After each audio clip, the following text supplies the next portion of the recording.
There's a new dominant COVID strain in the U.S. that's going to make this surge more complicated. We now know the cause of the car crash that injured Tiger Woods. And Twitter almost bought Clubhouse for $4 billion. Thursday Need to Know. Let's go.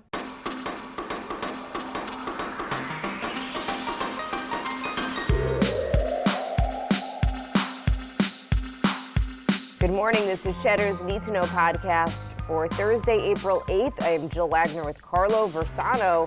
Carlo, good morning. Good morning, Jill. How are you? I am okay. How are you doing? You know, I'm really tired this week, and I only say that because I'm curious. First of all, I'm always tired, I guess, because we do these early mornings. But that's what I can't. In all seriousness, I can't figure it out because I got that first Pfizer shot on whenever that was, Saturday, and I know that I've heard anecdotally that people who get the second shot really knocks them on their butt for a couple days. I think it happened to you even, but I'm just curious. Has that also happened? Have people had that happen with the first shot? Because I don't know, am I just regularly tired, or is this like vaccine tired, right? From what I've heard, that most people have not really any effect from the first shot unless you've had COVID. And then for whatever reason, the first shot you get kind of sick from. Most people that I've heard— The second shot, you mean? What? The second shot, you mean? You get a little sick. No. If you've had COVID, the first shot makes you sick. Right. This is, again, all anecdotally from people that I've been talking to. If you have not had COVID, then the second shot potentially makes you feel sick. People that I've spoken with have not. I've heard different things. Some people are extra tired. Some people say, I think it was just in my head. Some say nothing. Some say fever. Right. So I think it's probably in your head a little bit. Yeah, okay, maybe. I mean, we do a segment, you and I, on Cheddar's morning show, and I literally fell asleep while I was writing it yesterday morning. Like, that's never happened to me before. So I don't know. Maybe I'm a narcoleptic. Is that what they call them? I don't know. Yeah, I don't know. Maybe it's all right. It's all good. This is an exhausting schedule, so it's not. Yeah. And it's not forgiving. So if there's no time to get any extra sleep at all. I just wanted to also acknowledge that it is Yom HaShoah. It's Holocaust Remembrance Day, to remember 6 million Jews who died at the hands of Nazis in the Holocaust. Especially important this year because we've seen this recent rise in anti-Semitism. Also, many Holocaust survivors have been victims of the COVID pandemic as well. This year, plenty of virtual events, and I'll get to them a bit more when we talk about Clubhouse a little bit later in the show. Very good. Thank you for mentioning. Okay, on to some COVID news. The Astrazeneca vaccine troubles back in the news. Britain won't use the shot in people under 30, and the EU regulator acknowledging a possible link between the vaccine and these extremely rare blood clots. Meanwhile, Carlo, you and I were talking about this last week. The CDC does say now that the UK variant is the most dominant strain in the United States. Michigan is ground zero for this new surge in cases and hospitalizations. The strain more contagious and likely more deadly. We're seeing younger people in the hospital, more cases in kids. The situation in Brazil overseas, meanwhile, downright catastrophic. That country's on the verge of breaking the global record of daily deaths set by the United States in January. And President Bolsonaro has reiterated that there's going to be no lockdown measures whatsoever. On the other hand, if you want to know if vaccinations work, there are some studies that now show Israel has herd immunity. So that's about 56% of Israelis vaccinated. And then about another 15% have recovered from COVID. So you're talking about potentially 70% or more that have some type of immunity. And the reason that's key is because that means that people who don't have immunity are somewhat protected because there's just so few people who still have to get it that it's just not spreading. That's good, actually, because Fauci had been saying that 85% is his herd immunity threshold. I've always sort of thought that seems a little bit high. 70% He's seems like 99%. Yeah, right. Right. Oh, Fauci. Anyway, look, Brazil, man, their failure to control this pandemic, it's important even if you're not there because the virus there is spreading at such a rate that they're now seeing new mutations every week.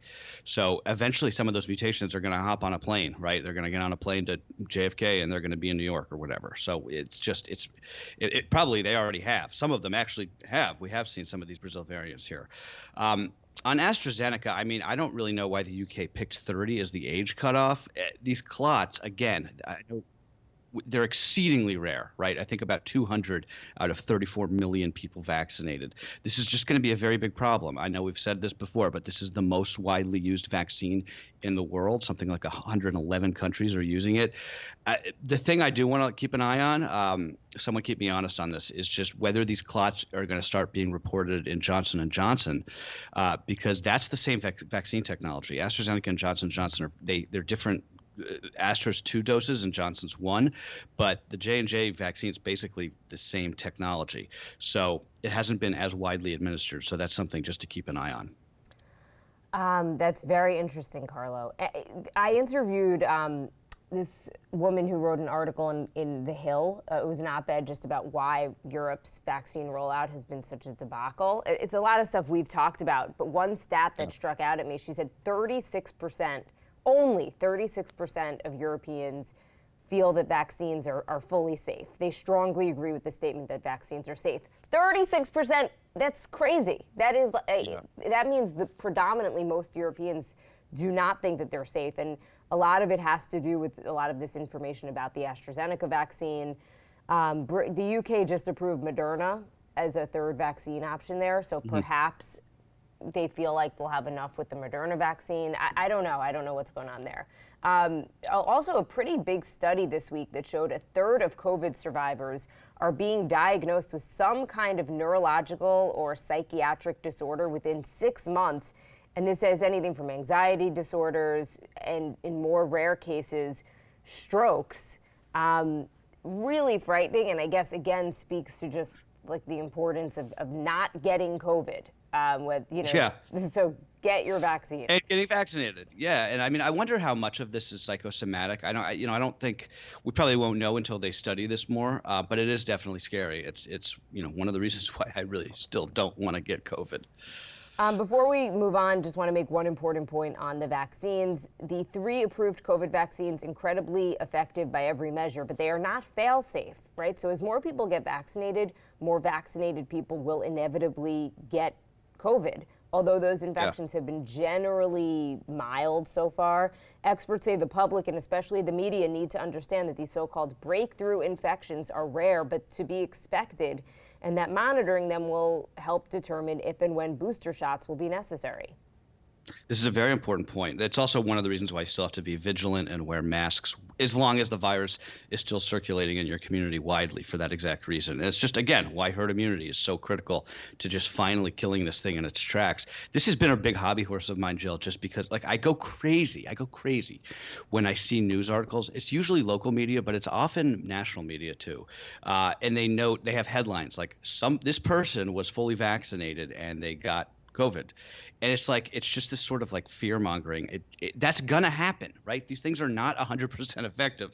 Therefore, there are going to be some of these breakthrough cases. So, I've heard of people who are like, they get links from that by somebody in their family or friend who maybe is vaccine skeptical, and they send them, and they're like, "Have you seen this?" If and when that happens, just remind these people it's okay, right? We're expecting that. And Jill, I know that we've been going heavy on vaccines this morning. I was just thinking about this because, I was talking to someone the other day. I was telling him like, oh, it looks like there's vaccine appointments available near you, where you live. And he was saying, he was like, yeah, but those places are like 20, 30-minute drive. I don't want to do that. I'll just do it when it's not a hassle. And I was like, there was something about that just bummed me out so much. I was like, are we just like taking these things for granted? There's something about it. Feels like we're living in this like decadent late Roman Empire period of history. Like they were hanging out eating grapes at the Colosseum while the world burns, and we're like sitting in our houses ordering DoorDash and Amazon. It's like you think they're complaining about driving half an hour to get a vaccine in China? Like they're mandating vaccines there, for one thing. We're over here arguing about whether private businesses can ask people to show proof of vaccine. What are we doing? Like, do people not want this thing to end? maybe I'm off on a Carlo tangent here, but it's just there's something about that that just really bums me out. You know, there was, to that point, one of my family friends, he's high risk for COVID, and he's like adamant that he's not going to get the vaccine. Moshe, friend of the pod, Yes. he did a whole thing where he interviewed somebody about, how do you talk to somebody who's vaccine hesitant? And they say the first thing to do is to say, like, why don't you, and, like, not attack them, just ask, why is it that you don't want to get the vaccine? So I was chatting with him, and I'm like, what, can I ask you why you don't want to be vaccinated? And so he gave me a laundry list of things, and then this was last week when the news came out that the Pfizer vaccine was showing that at least for 6 months, there's some immunity. So this was seen as good news. And he was like, and now they say the Pfizer vaccine's only works for 6 months. So, like, what is even the point? And I'm like, that is not what that study said, okay? Right. And I'll have this argument with you if we're both dealing with the same set of facts here. Yeah. And it just showed me, it's like, this person he's not getting the vaccine, and it doesn't matter. He's going to take any information and shape it into the worldview that he has. Right. And it was like, I was like, all right, that was when I said, that's not what it said, right? And he's like, yeah, Right. kind of. And it's like, so why are you going out there and putting that out there? Like, why are you even saying it? It's not true.